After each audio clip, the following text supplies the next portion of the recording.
Introduce myself to you. I'm Devarashna. I'm coming from Karnataka, and I am studying BS Sociology at GCOS. I belong to a nuclear family. I have father, mother, and a younger sister. And we have a age gap between 10 years. My most of the hobbies are I do lots of vlogs on my YouTube channel. I have a YouTube channel.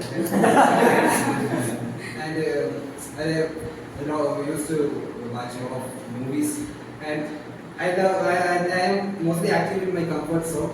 I am kind of introvert, but I am the confidence. I am confident to talk with others and communicate with movies. And uh, and I love to do editing, that kind of things. And I am a tech lover. I love the tech algorithm a lot. And I used to watch new latest tech news about techs. And I'm only interested, slightly interested in sports. Mostly I play football.